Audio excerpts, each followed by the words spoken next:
Elle aura transformé sa douleur en poison et son corps en une tombe piégée. Elle était le sourire du corps des pourfendeurs, une voix douce, un regard calme, une présence légère.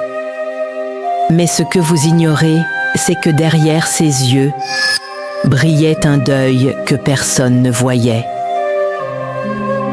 Shinobu Kocho, pilier de l'insecte, n'a jamais eu le luxe d'exposer sa haine au grand jour. Sa colère, elle l'a distillée comme un poison, goutte après goutte, jusqu'au fond de son âme. Et pour comprendre l'histoire de sa vengeance, il faut remonter à cette nuit. La nuit où sa sœur succomba. Quand sa grande sœur Kanae fut tuée par celui qui deviendra la deuxième lune supérieure, quelque chose se brisa. Elle, qui avait grandi dans la lumière d'une femme bienveillante, fut précipitée dans une nuit sans fin. Ce jour-là, Shinobu a fait une promesse. Elle ne vivrait pas pour le monde. Elle vivrait pour ce jour, celui où Doma mourrait.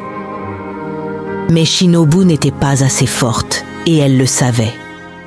Son corps, trop petit, ses bras, trop faibles.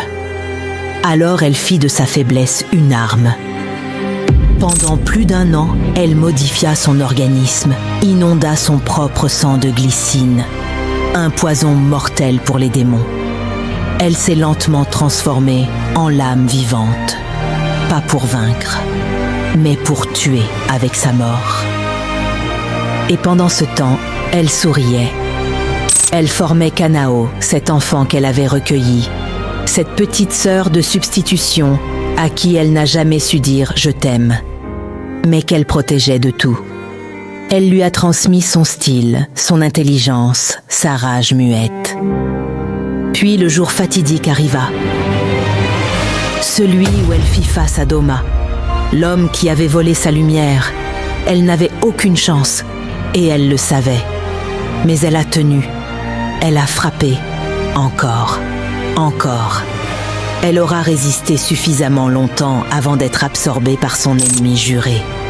Mais tout cela faisait partie de son plan. Car en ayant ingéré Shinobu, Doma aura ingéré plus de 37 kilos de poison, soit 70 fois la dose létale pour anéantir un démon. Cela n'étant pas suffisamment pour en venir à bout, Shinobu l'aura tout de même suffisamment affaibli pour que son dernier disciple, Inosuke, l'achève. Kanao aura fini ce que son maître avait commencé. Mais c'est Shinobu qui aura donné sa vie pour cette victoire. Alors, quand vous entendez son nom, ne pensez pas seulement à ses piqûres, ni à sa petite taille. Pensez à ce qu'elle a porté en silence, à ce qu'elle a offert. Shinobu Kocho est morte comme elle a vécu. Le cœur serré, les dents serrées, mais les yeux grands ouverts. Sur l'avenir qu'elle laissait derrière elle.